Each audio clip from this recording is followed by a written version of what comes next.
friendly because you never know when. There you go, AJ. That'll reel us in. Hey, everybody, and welcome to Chef AJ Live. I'm your host, Chef AJ, and this is where I introduce you to amazing people like you who are doing great things in the world that I think you should know about. Today's guest is one of our favorite and most popular guests. He's been gracing us with his presence monthly, often with Dr. Jen Hawk, who was not available today. I'm sure you know who he is. That's a big clue. This has been an amazing day for me. I feel like a kid at Disneyland to be able to talk to both Dr. McDougall and Dr. Lisle on the same day. It's like having cake and ice cream at the same meal. How often does that happen? So please always consider either being on my mailing list or emailing us your questions in advance, because whenever it's a doctor, and especially when it's Dr. Lisle, we've got questions going back for months. I do my best to monitor the live chat, but with all the people watching, it's not always easy. And if you can't get enough of Dr. Lisle, tonight's his podcast, 8:30 p.m. Pacific time. It's called Beat Your Genes. There's over 200 episodes, a new episode coming every other week. And now he has his own membership group. It's like $3 a month. What can you get for $3? Nothing, but you can get live Q&As with him and Dr. Hawk. And there's also a huge free section on the website at esteemdynamics.com. So please welcome back. We love him, Dr. Doug Lisle. Yay. Hey there, AJ. All right. Now, you have previously been broadcasting from Hawaii. You don't look like you're from Hawaii today, but you are wearing a Hawaiian shirt. I'm getting ready because I'm going back. I spent the last couple months here I brought my mom home and just took care of a bunch of dental problems and stuff like that. And so we're going to go back on Saturday. So I'll be going out there for a few weeks. Wow, you are so lucky. Well, I always say all my problems are mental or dental. So yeah.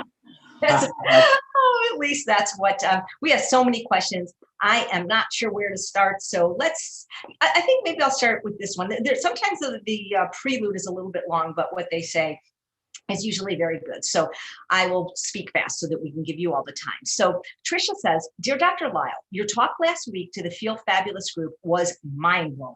I think it was one of your finest explanations on how to lose weight and why most people do not maintain their weight loss. I think everyone should watch it. I've watched it 5 times already. Heart smiley face.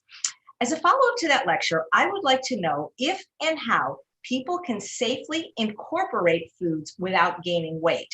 I have so many coworkers who do a no starch or low starch weighing and measuring program who do lose weight, but as soon as they stop weighing and measuring or add starch, they gain the weight back, of course, and then they blame the starch. Similarly, most of the women in our group lost weight eating a zero overt fat nut seed avocado diet. So is there ever a way to reincorporate some fats and starch without gaining if in fact the way you lost weight was by omitting them? It's a really good question. So we'll cover some of the same kind of ground we covered last time on the Feel Fabulous group, and that is that I think we were going to call this weight loss magic tricks, or this is a perfect question for that. We just made up that name for fun because we knew we'd talk about weight loss. But partially ketogenic diets are a magic trick. There's a couple ways that they're magic tricks. One way is that by taking carbohydrate out of the diet, you slip into ketosis, what that is, that's a phase where your brain now has to change over from glucose, which it's designed to burn, has to change over to fat, which is ketones. So that's how that works. And so as a result, interestingly enough, it's a strange state for a human being to be in. In other words, it's not a state that is sort of typical for the organism. It's an extremely atypical state that our ancestors might have been in a few times in their lifetime for a short period of time. What happens in ketosis, very often they'd be in ketosis when they were very ill. So when you're ill, you don't eat.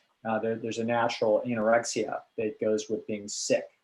And so if you're very sick, you don't eat. And when you don't eat, you go through your glycogen stores in a day. And when you go in your glycogen stores after about a day, you're out of glycogen. And so as a result, you'll start burning fat because there's no more carbohydrate in you. It's gone. Glycogen is the sugary substance that all of the carbohydrates that you eat turn themselves into. And it gets stored in the liver and the muscles. But you've got about a day's worth of storage, typically. And so once you go through that a couple thousand calories worth of glycogen, you are now on your own, which means you're now going to start cannibalizing your fat, which is precisely what it's there for. So often what goes along with this, for whatever mysterious reasons that we can speculate intelligently about this, but one thing that goes along with being in ketosis is that you're not very hungry.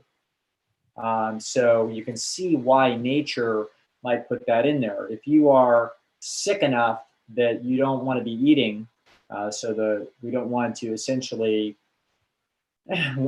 when you're sick and you're not eating, what you're eating is you're eating purified food in the form of fat that you already metabolized. So you don't have to use your stomach to digest the food. You don't have to use your liver and your kidneys to excrete the sodium and detoxify the food, etc. No, all you have to do is just sit there, and your body will go into the closet of storage, your fat storage, and it'll start eating this stuff that's already been purified, and it's sitting, on your body ready to be used in case of an emergency. It's like an emergency supply closet. And so when you do that, it's very, it would be advantageous for you to, when you're sick like that, that ketosis process, it comes along with a reduced hunger drive. So it turns out that if you do a bizarre thing like a ketogenic diet, it's no surprise that you can lose weight. So you put the body in this very bizarre, unusual state of ketosis, and then you ride that ketosis to a lower hunger drive, staying away from carbohydrates as if they're the plague, because if you start to eat carbohydrate, then you'll go back to glucose metabolism, and that will fire up your hunger drive again. Okay, so it's it's almost like making the food so unpleasant that you hardly want to eat it. It's sort of what it's like. It's not actually what happens. People still want to eat their beef jerky when they're in ketosis, but it's a little bit of a weird state. Okay, now the thing is, so that's one way that the ketogenic type diet works. The second thing that happens is that when you go off carbohydrates and you head towards a diet that's going to cause ketosis, what happens is you'll burn up the glycogen store. Well, that you have about a pound of sugar in you. Along with it, when you burn that pound of sugar up, or that pound of glycogen, you will also release 2 pounds of water. So you will very quickly drop 3 pounds or so almost immediately within a day or two as going on a ketogenic diet. You can imagine how exciting this is to people. Okay, this is without even making it a low sodium diet. So if you're really clever, the ultimate weight loss magic is to drink like Slim Fast. So if you drink Slim Fast, you also get rid of the sodium. And by getting rid of the sodium, you are now going to diurese away a bunch of water, and you might lose 7 or 8 pounds in a couple, 3 days. You haven't lost any fat, but you've lost weight. Weight loss magic. Okay, now, so on the other side of this, let's suppose that you have been eating a ketogenic diet for a while, and that's what you've been eating. You've been avoiding carbs. You may not be in ketosis all the time, but you're in ketosis quite often. Every once in a while, you slip up and eat a piece of pizza and get out of ketosis. But you've spent a lot of time in ketosis over the last 6 months, and you've dropped 25 pounds. Now, one of the problems is if you start to eat any carbs, what's going to happen? You're going to put glycogen in your liver. And when you do that, you're going to absorb water. So literally within a day or two of you resuming eating carbohydrates, several things are going to happen. Number one, the hunger drive is going to return in full force. Number two, you're going to have glycogen storage. And number three, you're going to have water absorption. So your weight's going to go up, and you're going to panic, and you're going to do what? Blame the carbs. Okay. So of course your friends that are doing a ketogenic diet, every time that they break that ketogenic diet, they're going to quote gain weight. They're not looking at it long term. They're looking at it short term. Within 72 hours, they're up 3 or 4 or 5 pounds, and they're panicked. Okay, that's reasonable. If you don't understand what you're looking at, if you don't know the math and you don't know the whole process, you're just looking at the scale and you're like, don't bore me with the details, doctor. I know what I know. And I just gained 4 pounds in 2 days when I started, when I ate potatoes like Dr. McDougall says. Yeah, if you ate those potatoes like he said, if you eat a healthy diet, you may be up 4 pounds, but you're down 5 ounces of fat. You're actually leaner than you were, okay? But your liver's carrying a bunch of glycogen, you're absorbing more water, and as a result, you step on the scale and you're 156 instead of 152, and you say, the hell with this, okay? This is why this is hard to do. In other words, it's hard to close your ears and close your eyes to all the noise out there, because ketogenic and diuretic type diets are short-term, dazzling, and yet they can, even a ketogenic diet can actually work, even though it's, I personally can't imagine doing it. I feel nauseous just thinking about it, actually. If I think about, I'm going to sit down and eat four eggs for breakfast, it's like, you got to be kidding me. Just a big globs of fat, that I know what would happen to my stomach. I would feel nauseous. But people get used to it because by eating very high fat diets, they will then release more bile. They will adapt to it, and they'll get used to it, and they can kind of cripple along there in kind of feeling mediocre, not too great, but they can survive. So anyway, I forget. I don't know if I answered the question. Did I answer it pretty well? Yeah, you answered half of it well. The other part was, she was saying that at least a lot of the people in my group that follow like a strict McDougall Esselstyn, we, like myself, they lost weight with no overt fats, no avocados, no nuts, no seeds. And they have found when they try to add them back, even in measured amounts, they gain weight. So they wanted to know, because you always say run an experiment, is there a formula for reintroducing them? For example, like if an ounce of nuts is 200 calories, then do you consciously just say, okay, well, I'm going to take 200 away from the vegetables or the fruit or the starch? Because the experience is, even with seeds, the scale is creeping up because they've been so long without any fats. Yeah. I would say the following is true. I would say probably very, very few people have ever run that experiment. Of everybody who said they've run that experiment, 1 out of 100 actually ran it. Okay. So what will happen is if you get loose, you get loose, and pretty soon we're eating nut butter. Okay. We're not eating 2 ounces of raw or cooked nuts without salt. Pretty soon, that's probably what's happening. So let's suppose, in principle, let's suppose the question is dead on honest. So a person has lost 42 pounds. They've gone from 173 to 131. Say it's 130. Okay, so now they're at a pretty darn good weight. They're looking good. They've done it the right way. They've eaten a bunch of healthy food of low calorie density. Things are going well. So now they say, okay, I'm not really sure I want to spend the rest of my life eating a diet that's 10% fat. I'd like to make it 20% fat. So I'd like to have, every now and then I'd like to have a little tofu. Every now and then I'd like to have a little avocado. Every now and then I'd like to have some nuts. What's the deal? And so what I would say is exactly what AJ just said: run an experiment.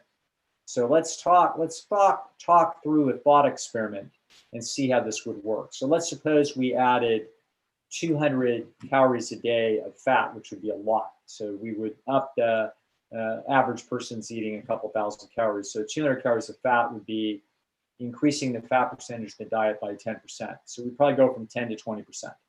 So still a reasonable fat concentration for the diet. So we wouldn't expect that the human animal would be overweight eating such a thing. So let's now look at this. So if we added, to get 200 calories of fat, you'd have to eat a pound of tofu. I mean, it'd be a lot.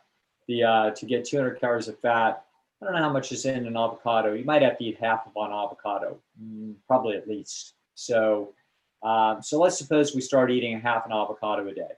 There's 200 calories in there, let's suppose. Now, what I would argue is you are avocado at 200 calories of avocado is and about 4 ounces of food. Avocado is about 800 calories a pound.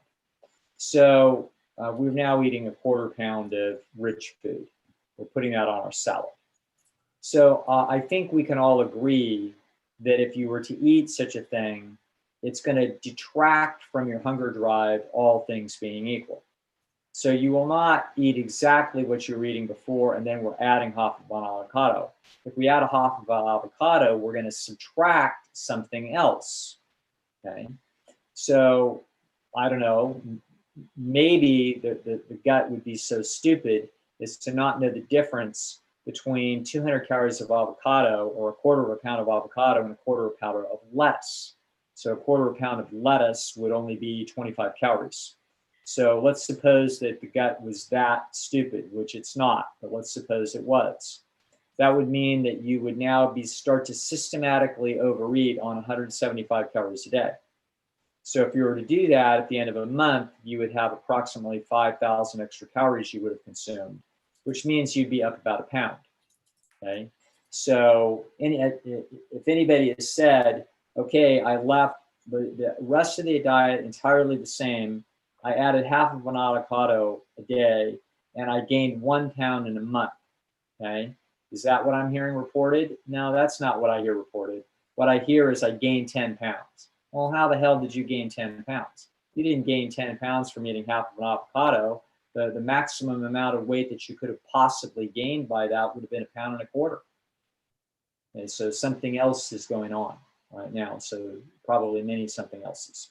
So what I would tell people to do is, if you're serious and you're worried about this and you've done an excellent job and you're down to where you would want to be, but you want to see what the latitude is in the system. My guess is the latitude's pretty good for whole natural food, adding a natural source of fat like an avocado, for example. So let's suppose we did that. And let's suppose we did, let's take a wild guess as to probably the worst case scenario for that avocado. Probably the worst case scenario is that the brain can't tell the difference between avocado and a potato. Okay. Now, I don't believe that's true, by the way. There's outstanding reason to believe that the brain absolutely knows the difference. But let's just suppose that it doesn't know the difference. So the potato is about half the calorie density of the avocado.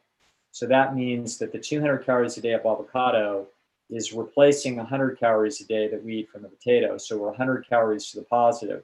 So we should start absorbing calories.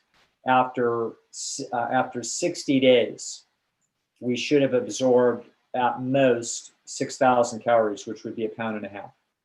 So if it turns out that you are literally and consistently, after 2 months, you're 1 pound to 2 pounds heavier as a result of having introduced half an avocado a day for the last 2 months, then you would say, oh, well, it looks like that's what's happening. It looks like my equilibrium on a somewhat richer diet is going to be a little bit higher.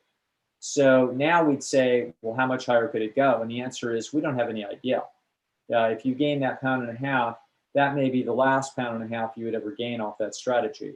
So we would go another couple months.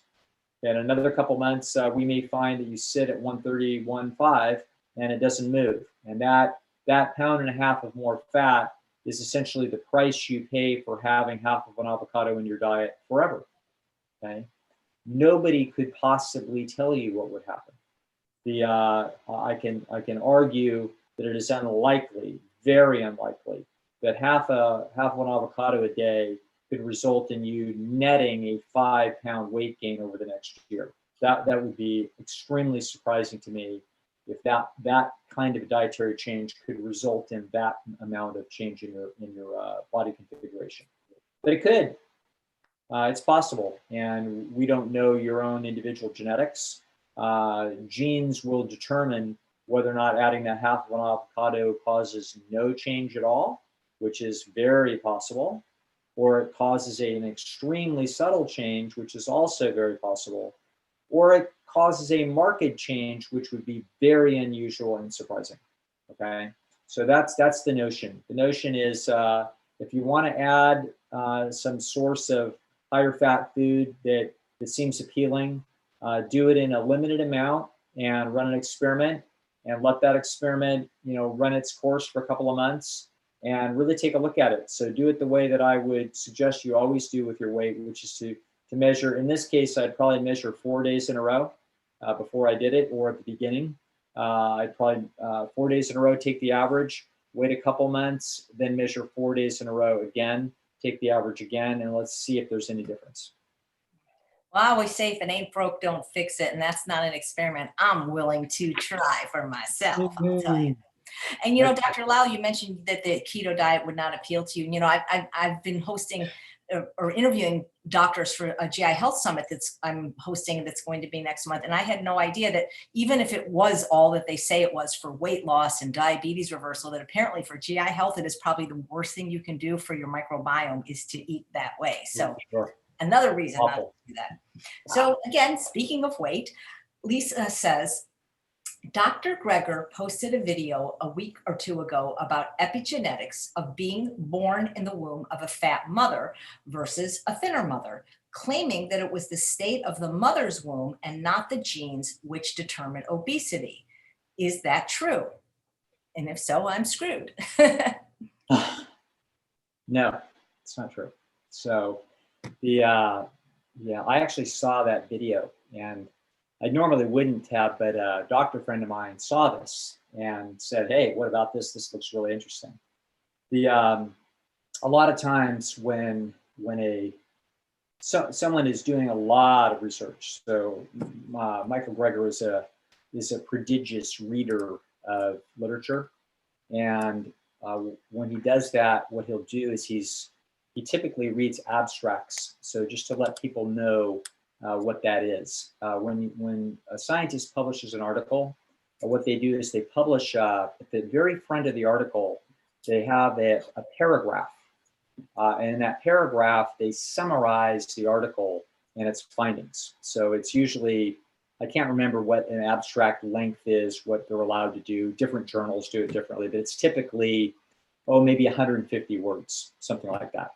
So it might be 200 words. It's not much. It's like half a page, and it's usually printed in small. It's printed different than the rest of the article, and that abstract is actually that abstract can be published all over the internet. So if you go to the National Library of Medicine and you look up studies, you don't get the whole study. You get the abstract, and so the abstract is a way to summarize findings, so that if people are looking for something that they're interested in, they can read the abstract and see if that study looks like it just is discovering what it is that I'm interested in. So undoubtedly, somehow Michael came across this abstract. Maybe somebody sent it to him, and he read it, and it was very exciting. I happened to read the article because my doctor friend, a psychiatrist friend of mine, said, "Hey, what the hell?" Okay, so I saw the abstract, and the abstract said exactly what Michael reported. So Michael was essentially reporting on an abstract. The abstract. You also have to remember that occasionally, I mean, not typically. It depends on the writer, the scientists that are involved, the journal, but typically abstracts are. They're kind of because a lot of times that's what's going to be out in the cyber world and in the science world is the abstract rather than the whole study. The abstracts tend to be like little advertisements. Okay, so it's kind of like they're waving at the crowd, trying to get people to read the abstract because then that's how the study itself is going to get publicity. So it's not past some scientists to make their abstract sexier than the truth. Okay, that I'm not saying that happens all the time, but it happens fairly often. So I would, if I had to hazard to guess, I would say 1 out of 10 abstracts that I read is downright dishonest. In other words, if I actually go and pull up the study, the study does not support what was said in the abstract, and what the abstract is a gross exaggeration and basically fraudulent. Okay, and like I said, 1 out of 10 is that way, where you walk away and you say, that's disgusting. Of course, what they said, they could support it in a fist fight, they could support it in court, but they were actually fraudulent about how they advertised what their findings were.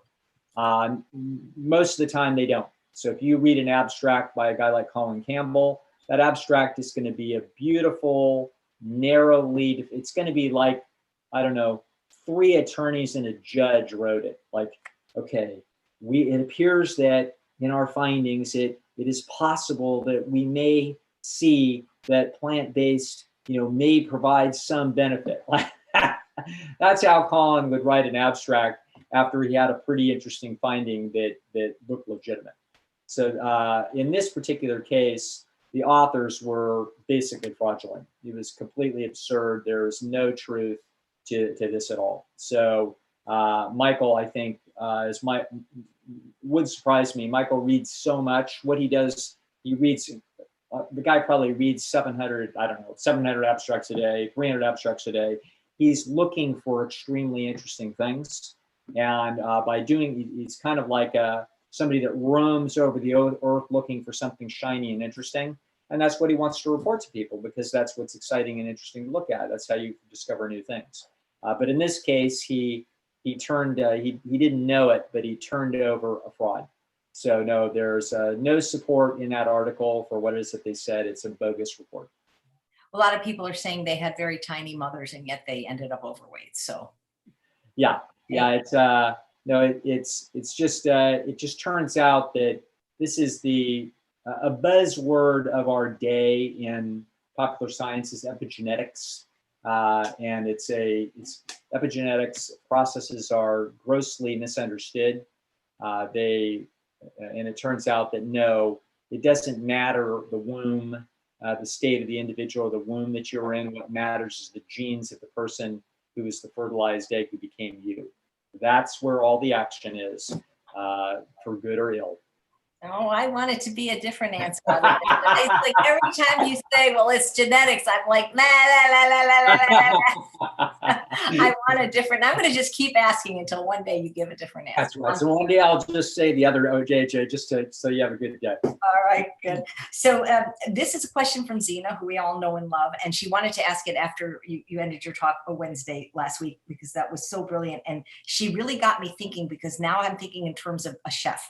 She says, is concentration of flavor directly related to calorie density? So we were talking about how if you take oatmeal, water, and a banana and make oatmeal, it's oatmeal. It's all right. It's good if you like oatmeal, but you take the same ingredients and make it a waffle. Now you really, really like it.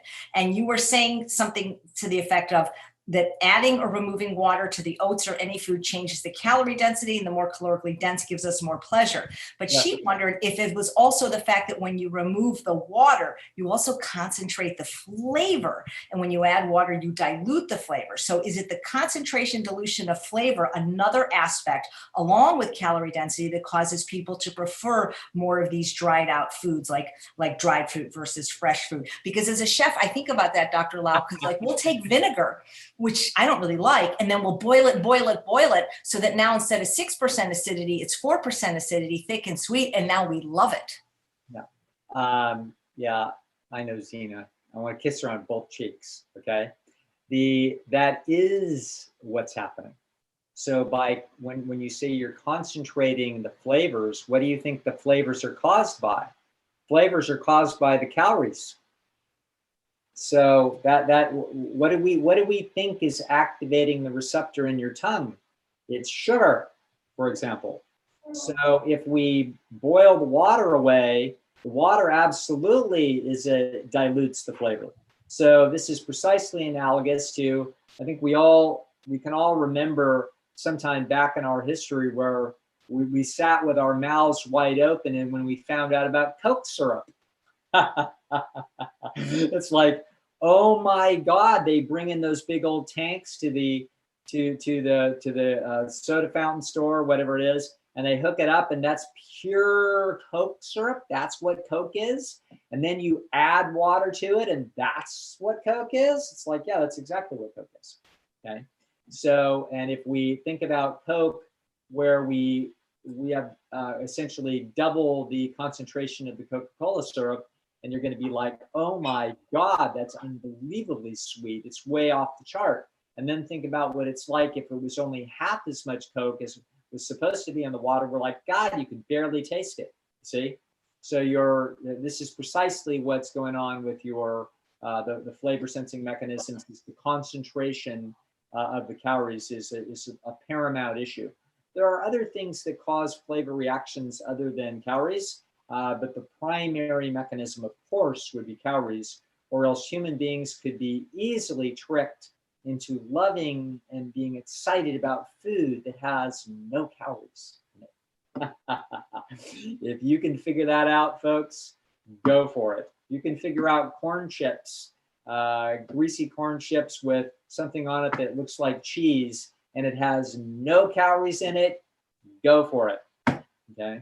It is the calories. It's so interesting because Catherine says removal of water and concentrating flavors is one of Chef Bravo's trademarks. So I guess that's how he's making the food taste good there within the limitations he has. I wonder if Dr. Goldhammer knows that he's concentrating flavors. Yeah, it probably depends on what you're concentrating. So if you're concentrating something that would start out at 300 calories a pound and we're concentrating it up to 500, that's kind of probably what happens when you bake an apple. Okay, so you bake an apple and you're going to get rid of some of the water and you're going to do some other things too. But the point is that you're going to make that thing sweeter because essentially you're concentrating the sugars with less water to dilute it. So yeah, hopefully Chef Bravo is staying within reasonable boundary lines. I don't know if it was you or Dr. Goldhammer both who say the more concentrated the calories, the more dopamine is released. But things like oil has 4,000 calories a pound. It's not sweet. Right. But you have sensors for detecting fat in food, and it causes dopamine reactions as well. So it's not the same. We recognize very much the excitement of sweet, but we're not as conscious of the reaction of fat, except that you are if you're careful. So that's why, for example, you actually like the subtle feel, for example, of avocado. So it's a different kind of pleasure in there, but it's there. Okay, and so also if this weren't true, then for example, French fries would not, French fries fried in oil would not have any greater excitement to the system than French fries that were just baked, and they most definitely do. So it's part of the system. Actually, I think it was about 2005 or so. John McDougall sent me an email. He sends me an email now to correct me. So he sent me an email, I think about 2005. This was a couple of years after the Pleasure Trap had been written. And the Pleasure Trap, I was arguing that sugar, fat, and salt were activating dopamine structures. And I was speaking past the data, except that I was just using both observation of humans as well as just common sense from evolutionary standpoint to believe that was true. And so he wrote to me and he said, hey, there's no taste for fat. And so he had said that quite a few times. And then about 4 years later, he sent me an email and said, without an apology, but the point is, in 2005, he was trying to inform me of something that was long held, quote, known to be true, which is that there's no fat receptors in the tongue. I think I'm guessing at the dates now, AJ, but about 3 or 4 years later, he sent me an email update saying, "Oh no, they found it." Okay, so it's like, just like I knew they had to be there. It's kind of like if your cat is prowling around the refrigerator, underneath the refrigerator, and moaning a little bit and sticking her paw under the thing, you better believe there's some living thing under there, whether you could see it or not. Okay, and the same thing is true of humans and their voraciousness about high-fat food. There had to be a mechanism in there, and it was going to be very similar to a mechanism for sugar, only different. And we just hadn't found it, and now we found it. Yeah. It's so funny because many of us watching love something called cauliflower balsamic, and you've actually, one of your friends likes it too, but Dr. Goldhammer, not allowed, even though his wife likes it and will use it, not allowed, too much pleasure, Interesting. He's smelling a rat. Yep. I think people have heard a story. I've probably told this 2 or 3 times over the years, where I went into a Fresh Choice where Al and I always used to eat lunch across from the old TrueNorth Health outpatient center in Roanoke Park. That's where we always ate lunch. We ate lunch there every day. And so Al and I almost always went over there together at noon. But sometimes somebody had an appointment, and once in a while you're over there by yourself. And I went over there, and they had a butternut squash soup, and it said vegan on it. And I got the soup, and it was like great. And I'm like, man, that is really good soup. And I went back to the office. I said, Alan, they had soup over there, butternut squash. He goes, it's not vegan. And I said, it says vegan right on the thing. He says, yeah, I took one taste of it. It was too good. I went back in the kitchen and asked them, and they put cream in it. Only Alan, you know what I mean? I was happy to be blissfully ignorant of my new great find, but not Alan. He's gonna Sherlock Holmes is gonna figure it out. He's like both the calorie density and the pleasure police. Yeah, he's just the police. That's it. Oh man, I wasn't going to ask this, but now I think I have to because it's similar but different.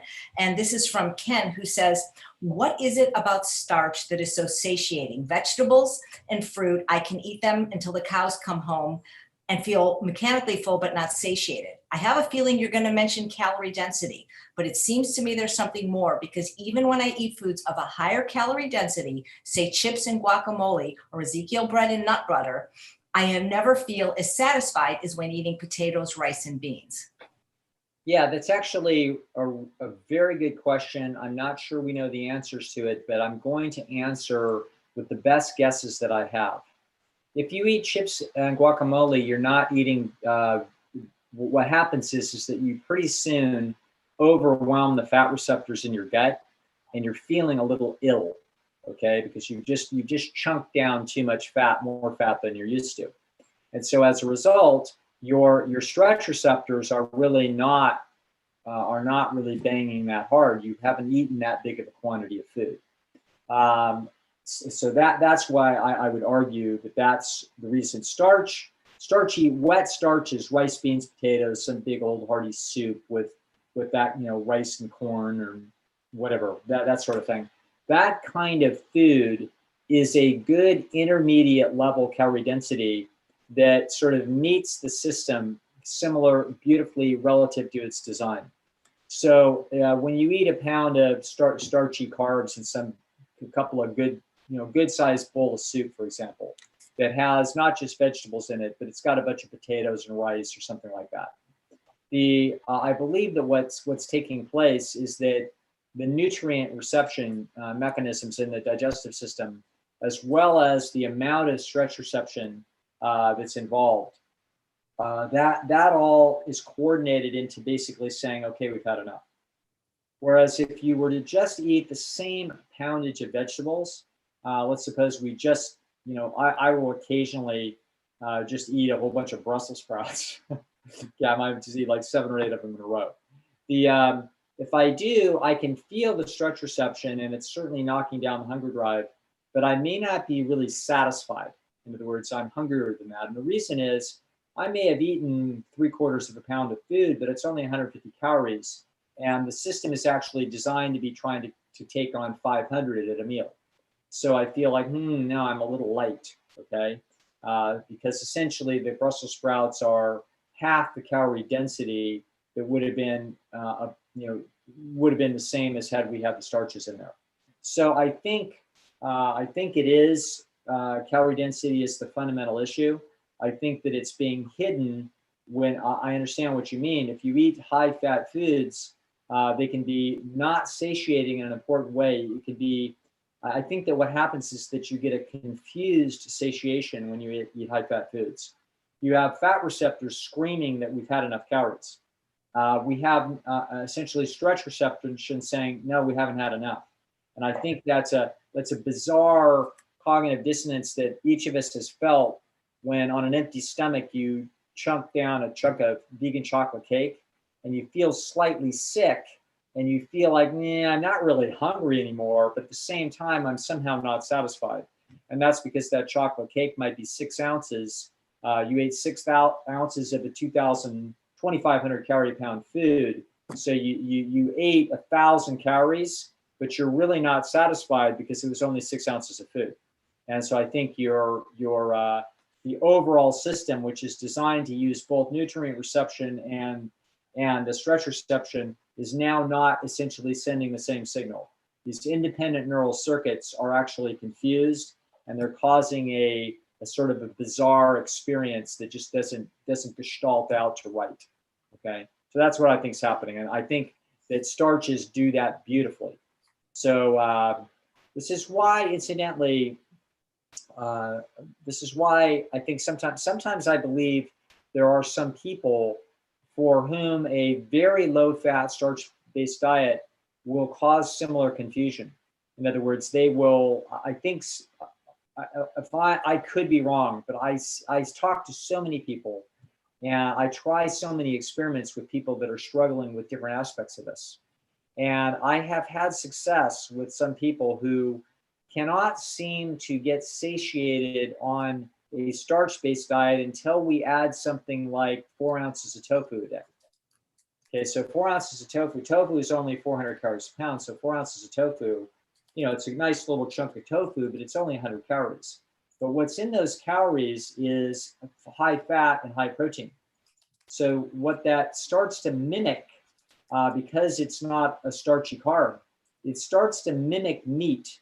Okay, it's looking a little bit more, the macronutrient balance looks more like meat. And so you can imagine that the genetics of different people around the world, and just different genetics generally from person to person, it could be the case that the satiation mechanisms might be essentially crying for a higher level of fat and protein if the genetic lineage, if the genes happen to wind up that way. And so I've had success in having people add a modest amount of tofu to their diet, not fried tofu. Don't get everybody get excited. But by adding some tofu to the diet, I've seen that calm that system down, and have people essentially now reaching satiety on a starch-based diet. But now we've added a little concentration of fat and protein to the system. And we didn't use nuts. So we didn't want to use something that was 2,500 calories a pound. We wanted to use something that was 400 or so. And by doing that, I've had success. I've had similar successes by using modest amounts of avocado. So similarly, some people can feel like they can't shut the loop, but they can shut the loop if they use a little bit of avocado.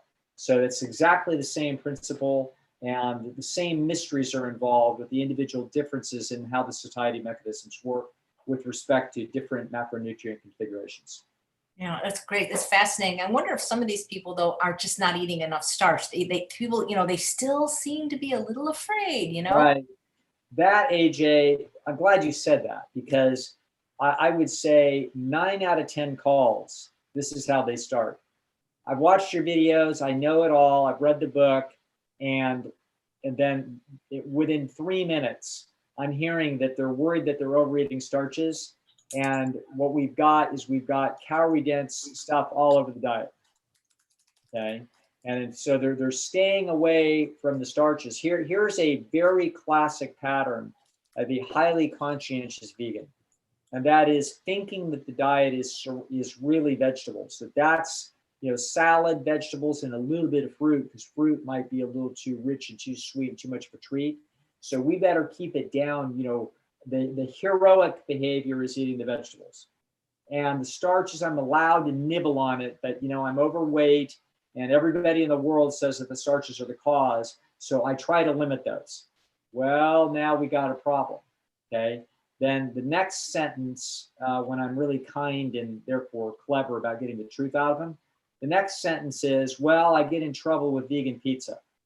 It's like, okay, why are we getting in trouble with vegan pizza? Because we're really not at satiety with the vegetables, and we wind up with a gnawing desire for higher calorie density foods. And because we felt like the wet starches are taboo, then we throw up our hands in moments of weakness, and now we're chomping on dried carbohydrate. Okay, so dried carbohydrate, the concept of wet and dry, I mean, it's known to all the docs, but I may be the one that emphasizes it the most. The concept of wet versus dry starches needs to be an important distinction that people understand. It's a very big deal. So, there's a lot of folks, we're also genetically designed to be trying to maneuver our diet to higher calorie density. It's relentless, okay? It's like a dog trying to get to a dog treat. Like, they're not going to give it up. And so that's why people will get air dryers, air fryers, all this kind of stuff. And they're trying to turn their they're trying to turn their potatoes from 400 calorie potatoes into 800 calorie pound potatoes, and they like it a lot better, et cetera. So the solution is not an easy one. Your diet needs to be surrounding large piles of wet starch.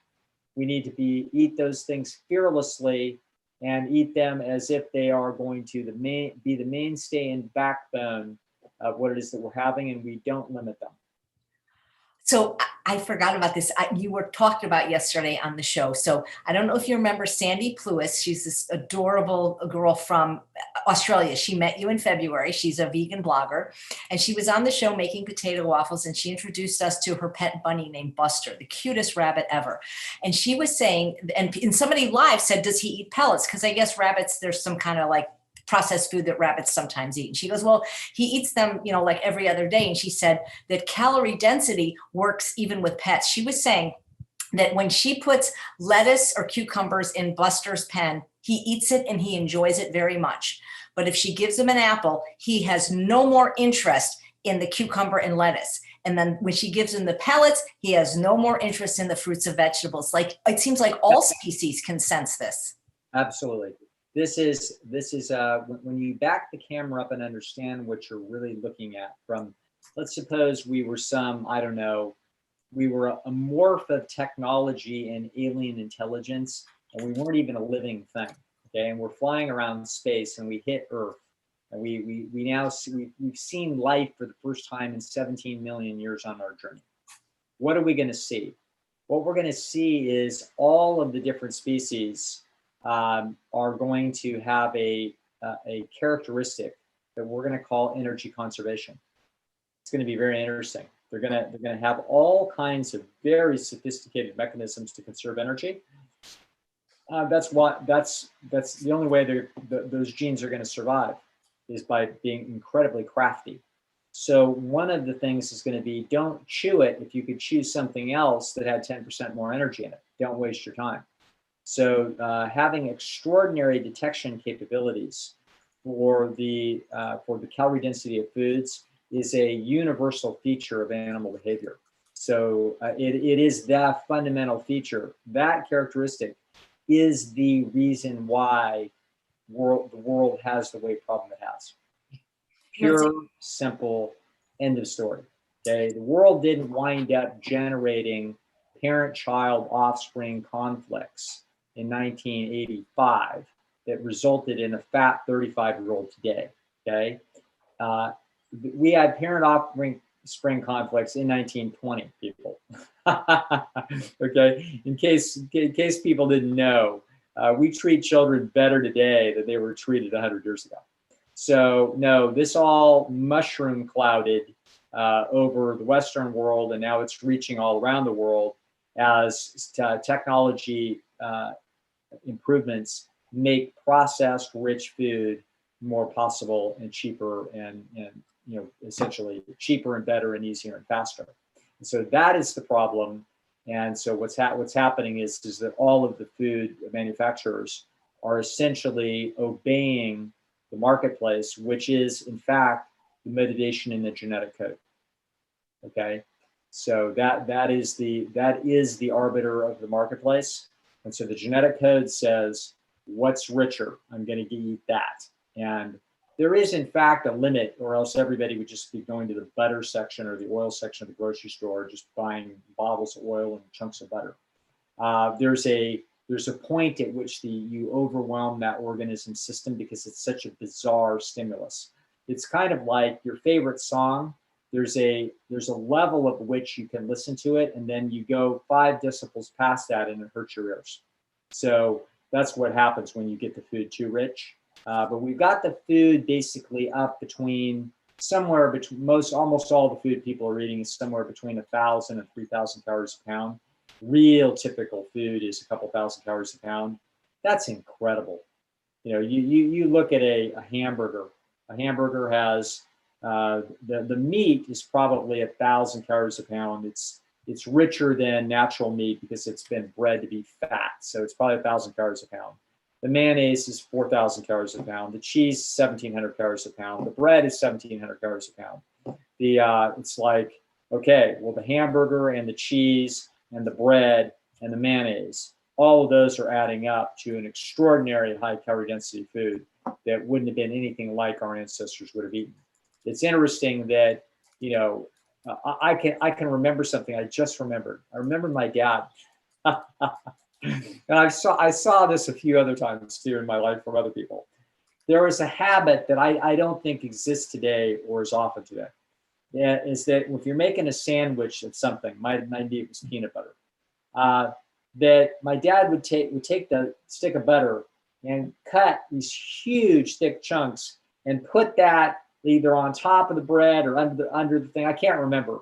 Like adding these huge chunks of butter to the thing, and it's like that's how you made a sandwich. It's like, oh my God! Like I never did that. No, I don't recall doing that once or even trying it. But the fact that a human being could do that they could add a bunch of 4,000 calorie a pound butter to a sandwich to make it better. That's how you make a sandwich. You know, they got slick with it. They made it, and they did it with mayonnaise. There's people that won't eat whatever it is unless they squirt a whole bunch of mayonnaise on it. What are they doing? They're just lifting the calorie density of that, whatever it is that they're eating, really quite profoundly. A teaspoon of mayonnaise on your hamburger at 4,000 calories a pound, that's driving that calorie density up with the whole schmo by probably 200 calories a pound, just all by itself. So, yeah. The rabbit nose. That should have been a good chapter title. The pleasure trap. I should have called it the rabbit nose. Yep. You can't fool. You can't fool no bunny. You can't fool no bunny. You can't fool no bunny. Can't fool nobody. You know, the county fairs are perfect examples of this, where they take Snickers and they deep fry them, or they'll take a Krispy Kreme donut, make a cheeseburger, deep fry it. They're perfect example of that. You know, it's funny because Bailey is a small dog and she's gained like 2 pounds, so she has a little bit fat belly now. So the vet asked me to put her on a low-fat diet. So to lower the caloric density of her meals, we're putting in things like a little organic brown rice and steamed carrots. So what does she do? She takes her bowl, takes her mouth, flips it over in disgust, and then picks out all the good pieces. Absolutely. Yeah. Well, where does salt play in? Because salt has no calories, but it does add flavor so that people want to eat more in some cases. Yes, that's true. And so salt is, because it's an essential nutrient that is not easy to get in nature, particularly when you get away from the sea. It's an essential nutrient, so you need it. So animals are designed by nature to be sort of very motivated to get salt and be pretty excited when they get it. And so that helps them not forget where the salt's located. So unfortunately, what happens is that this can be a driving force. It can be a contributing factor to binge eating, because people that would normally not binge will binge because of putting sodium on the food. It will overexcite that thing, and then they wind up with the whole cascade. So that's a key, certainly an important thing to understand if you've got a binge eating problem. It's also a problem for you if you are struggling with your weight, and one of the things that you're including in the diet is a fair amount of sodium. Now, I'm not as down on sodium as Alan is, and that, in other words, there are a lot of people out there that if they were to eat a very healthy diet, but they had some sauce on things that they put that had some sodium on it, a lot of people do very well with that. So this is all winds up being individual differences in genetics. Probably a lot of your folks, AJ, might not do well with that, just because they aren't just eating for health, they're also eating for weight loss. So I do run into many people where I'll counsel where they're eating this way, and they've learned about this because they don't particularly have a weight problem, but they have some other problem that they're trying to reverse. And so I will tell them the most important thing we're going to do is we're going to get rid of the animal food, and we're going to essentially eat a very healthy diet. But if that diet includes some kind of a spice process where you put some sodium in there, I'm not worried about it. Okay, given your health parameters. So sodium isn't the big bad health menace that Alan would like to say. Alan is the police. You know what I'm saying? If your car is parked, 1 inch over the line in the parking strip, it's a ticket. So that's how he is. But this has been a long-standing friendly debate between Alan and John McDougall for decades. Alan comes down on the side of no added sodium at all. McDougall comes down on the side of be reasonable. And McDougall's typical standard is a milligram per calorie. And I think that for most people, that's reasonable. If it works for you, great. If it doesn't work for you and you binge, then be careful. I have never heard you say that. This is so great. Maybe one day we can talk more about binging, because there's all these people now that are using all these, well, I don't want to talk about it right now, like these psychological techniques, not about like saying that's why they binge, because it's really interesting. Well, first of all, I got to say that I'm not sure Alan's the police. I think he's more like the militia. Yes, that's right. I'm the police. I'm the police. You're the police. But you're friendly. You talk to the person.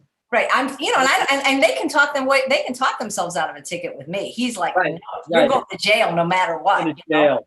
That's right. It. That's right. Dr. Lisle, this is fascinating about the salt and binging, because I had a client like 10 years ago when I was doing the in-person programs that you often would speak through during Skype.